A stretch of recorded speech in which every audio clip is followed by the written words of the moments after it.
Coucou les amis, j'espère que vous allez bien et bienvenue pour cette nouvelle vidéo. Donc aujourd'hui nous allons parler création d'entreprise.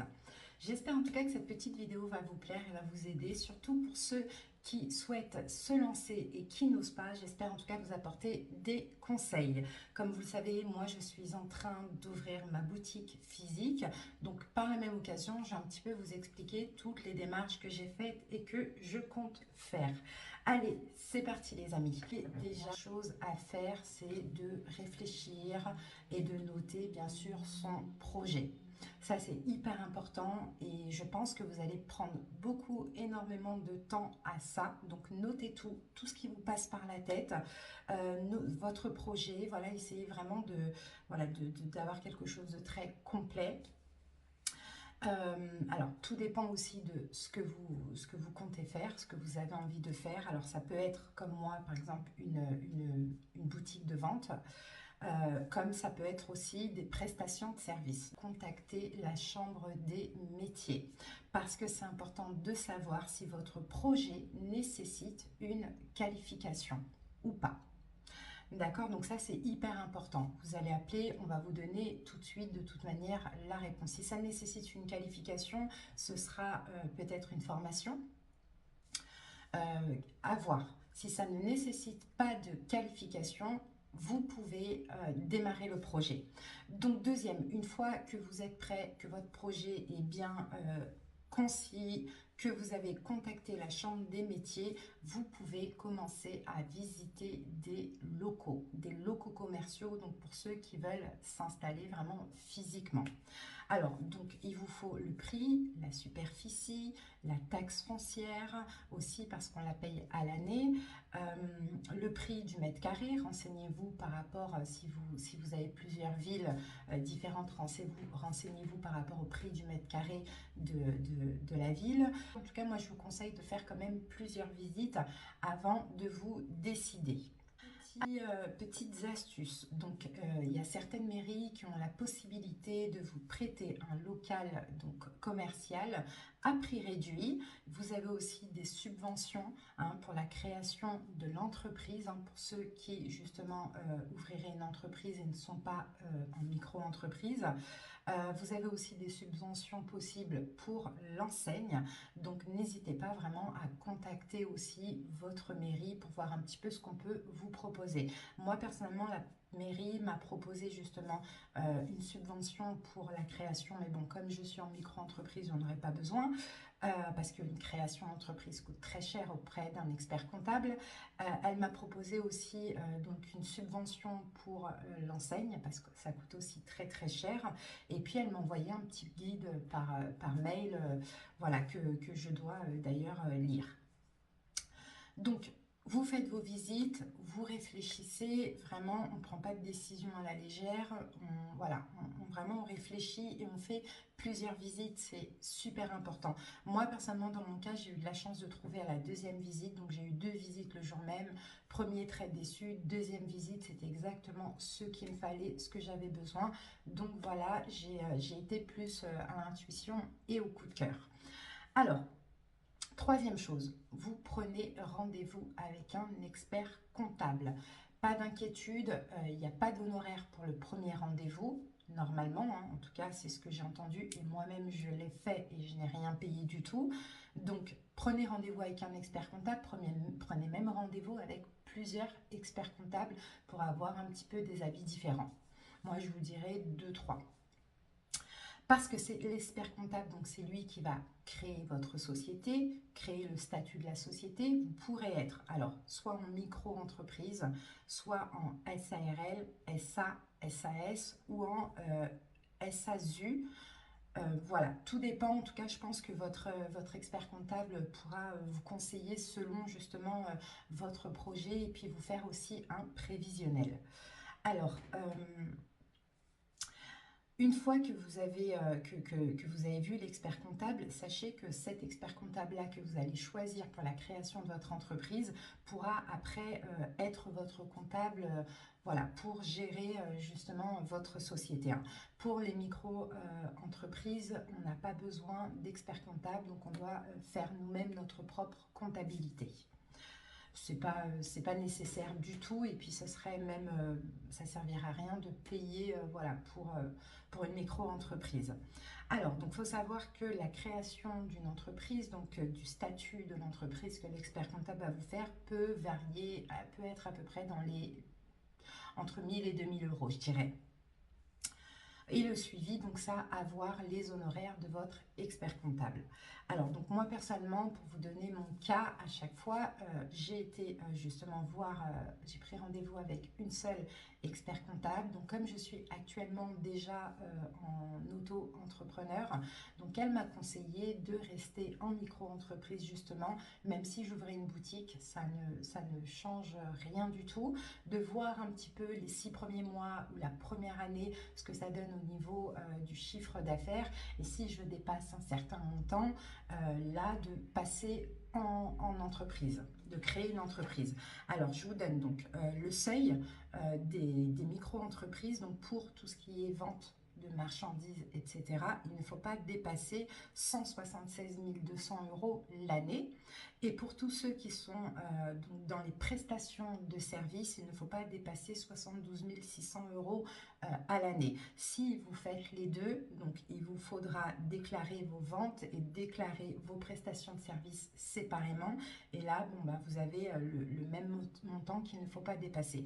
À partir du moment où vous dépassez donc ce seuil, il faut obligatoirement passer en entreprise, en société. Alors, donc, revenons maintenant donc, pour votre local. Donc, si vous avez trouvé votre local, vous avez été voir votre comptable, donc soit il va vous dire voilà, d'ouvrir une micro-entreprise. Donc, vraiment, moi, c'est ce que je conseille parce que c'est vraiment très intéressant au niveau des charges. Il faut savoir aussi qu'avec Pôle emploi, vous pouvez être exonéré de beaucoup de charges patronales si vous êtes aussi en entreprise, pas en micro-entreprise mais plutôt en société. Donc essayez aussi de vous renseigner auprès de Pôle emploi, surtout si vous êtes inscrit en tant que demandeur d'emploi. Donc une fois que vous avez pris votre rendez-vous avec le comptable, vous avez fait vos visites avant, vous avez trouvé le local qui vous intéresse, donc n'hésitez pas, bien sûr, si vous n'avez pas encore créé votre entreprise avec votre expert comptable, de demander de bloquer le local qui vous convient le temps de la création. Il faut savoir que ça varie entre 10 à 15 jours, d'accord? Mais une fois que vous avez trouvé le local, contactez directement votre expert comptable et dites-lui que voilà, vous êtes prêt pour créer la société. Il vous aura bien sûr conseillé au préalable. Si vous êtes auto-entrepreneur, vous n'avez pas besoin, donc vous pouvez directement louer votre local. Donc concernant le local, faut savoir que la caution, elle varie entre 1 et 3 mois. Moi, personnellement, on m'a demandé 2 mois donc de loyer hors taxe pour la caution. Il y a la taxe foncière à payer donc une fois par an. Moi, dans mon cas, donc la taxe foncière, je paye vraiment très très peu tous les mois parce qu'en fait le propriétaire de mon local a l'immeuble entier, donc il a une seule taxe foncière, donc voilà, je paye 10 euros voilà, à peu près par mois, ce qui me revient finalement à pas grand chose à l'année. Alors, donc vous avez ça à payer. Il y a la taxe d'ordure ménagère aussi à payer tous les ans. Donc ça, le prix varie vraiment de l'endroit aussi. Vous avez généralement l'eau et l'électricité. Pour ma part, l'eau est comprise dans les charges. Donc j'ai que l'électricité à payer. L'eau, j'ai 10 euros voilà, en plus à payer. Encore une fois, hein, parce que j'ai la chance que le propriétaire a tout l'immeuble. Donc, on en était où? Donc votre local, voilà, il y a 2 mois. Alors, ce que j'ai aussi compris, bon, j'ai eu la chance moi de ne pas avoir ça, c'est que le propriétaire peut aussi vous demander que votre banque se porte garante. Donc, faut voir voilà, si vous avez la possibilité. Sinon, vous pouvez aussi trouver un garant comme quand on loue finalement un logement, un domicile. Pour ceux qui, petit conseil aussi, hein, pour ceux qui vont créer donc une entreprise qui ne seront pas en micro-entreprise, en auto-entrepreneur. Donc, vous avez la possibilité aussi de ne pas mettre votre adresse personnelle sur donc, le CABIS, hein, surtout voilà, pour certains qui souhaitent plus la confidentialité, parce qu'une fois que votre entreprise, votre société est créée, vous figurez forcément sur Internet avec l'adresse. Donc, pour mettre l'adresse justement sur le CABIS, du local sur le CABIS, faites-le dès le début avec l'expert comptable, d'accord? Parce que faut savoir que tout changement auprès de la Chambre des métiers peut vous coûter entre 1000 et 1500 euros. Donc vraiment, ça à le faire dès le début. C'est un petit conseil. Ensuite, donc pour le NAF. Donc le NAF, c'est un petit peu toutes les activités, toutes les prestations, tout ce que vous avez proposé pour votre entreprise. Pareil, mettez beaucoup de choses, même ce que vous n'avez pas prévu de faire, d'accord? Au début, mettez tout ce que vous allez vendre, tout ce que vous allez proposer, parce que c'est pareil, tout changement vous coûtera entre 1000 et 1500 euros. Donc ça, c'est hyper important parce qu'avec le temps, forcément, vous allez changer, vous allez rajouter des choses. Donc là, si vous avez des idées, peu importe, mettez. Une fois que vous avez bien sûr donc loué votre local, vous avez payé votre caution, vous avez payé votre premier mois de loyer en cours. Alors au niveau des mois, on peut vous demander plusieurs mois aussi. Je crois que c'est jusqu'à 3 mois ce qui est autorisé. Si vous voulez, comme moi j'ai fait une avance sur loyer pour voilà au début de mon activité, ne pas avoir la pression de faire des ventes à tout prix, voilà.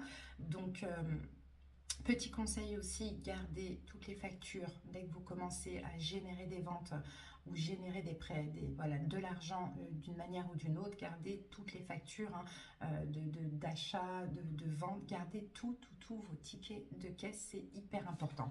Donc une fois que vous avez pour le coup loué votre local, créé votre entreprise, pour ceux qui vont créer un statut, micro-entrepreneur, bon voilà, vous avez créé votre micro-entreprise aussi, vous pouvez justement commencer l'aménagement, les travaux, s'il y en a. Moi je vous conseille de ne pas prendre de local qui nécessite de travaux parce que forcément ça coûterait beaucoup plus cher.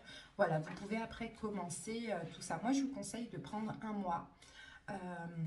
Le premier mois, bon, le loyer payé, il sera un petit peu perdant, mais je vous conseille en tout cas de prendre un mois vraiment pour tout acheter, d'accord? Pour faire, peut-être que pour certains, vous allez avoir besoin de faire la peinture, bon, pour certains le sol, acheter, meubler. Acheter l'ameublement, meubler votre local. Il faut savoir qu'aussi il y a la devanture, il y a l'enseigne aussi, il y a beaucoup de choses. Alors n'hésitez pas aussi, bien sûr, pour tout ce que vous voulez faire, de demander conseil à la mairie. Parce que c'est pareil, pour la devanture et l'enseigne, vous devez respecter un code couleur de la rue. Donc il ne faut pas non plus, faut vraiment faire attention à ça pour ne pas avoir après des problèmes avec les personnes qui s'occupent de l'urbanisme dans votre ville. Donc prenez conseil avec la mairie s'il y a des questions, peu importe. Donc voilà les amis, j'espère en tout cas que cette première petite vidéo vous a un petit peu aiguillé, un petit peu aidé. Moi en tout cas je vous encourage vraiment à vous lancer. On se retrouve très bientôt pour d'autres vidéos comme ceci, mais aussi pour des vlogs par rapport à ce que je vis. Moi je signe dans quelques jours, donc après va commencer les travaux et je vous ferai un avant-après. En tout cas à très bientôt. La prochaine fois on va parler comptabilité. Allez, à bientôt. Bonne journée à vous. Bye bye.